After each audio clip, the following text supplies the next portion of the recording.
আপনারা দেখতেই পাচ্ছেন আমি অন্য একটা ফ্রাই প্যানে সেটা ভালো মতো করে পেঁয়াজগুলো লাল লাল করে ভেজে নিয়েছি।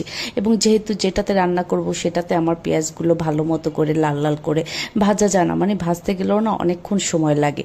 তারপর ওই ভাজা পেঁয়াজের মধ্যে আমি একটু আদা বাটা, একটু রসুন বাটা, একটু জিরা বাটা এই অল্প পরিমাণে দিয়ে দিয়েছিলাম।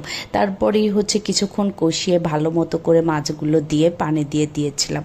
এবং এই রান্নায় আমি ব্যবহার করেছি কাসুন্দি, এবং এটা কিন্তু সরিষা দিয়েও করা যায়, কিন্তু সরিষা দিয়ে রান্না করলে কিন্তু যেই স্মেলটা পাবেন সেটা কিন্তু কাসুন্দি দিয়ে রান্না করলে এর থেকে আরও দ্বিগুণ ভালো হয়। একদিন আপনারা বাসায় অবশ্যই ট্রাই করে দেখবেন।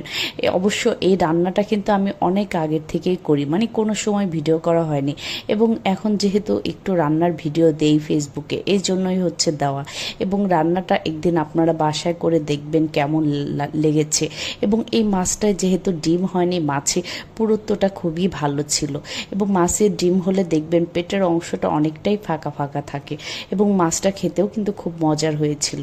এবং দেখে আপনাদের কি মনে হচ্ছে অবশ্যই কমেন্টে জানিয়ে যাবেন। এবং এইভাবে যদি কাসুন্দি দিয়ে আপনারা রান্না করেন দেখবেন অনেক মজা লাগবে। এবং এটা ছিল সন্ধ্যার ভিউ। এবং মাশাআল্লাহ আজকে আমাদের মাদারীপুরে অনেক সুন্দর রৌদ্র উঠেছে, মানে এত যে রৌদ্র কি বলবো, গরম ছিল অনেক সকাল থেকে। এবং আপনারা কে কোথা থেকে এই ভিডিওটা দেখছেন অবশ্যই কমেন্টে জানিয়ে যাবেন।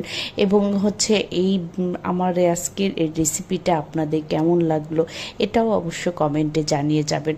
আসলে কি যে ভিডিওটা আপলোড করি এটার যদি কমেন্ট অনেকে করে তাহলে দেখা যায় ভিডিও আপলোড করার আগ্রহ আরও বেড়ে যায়।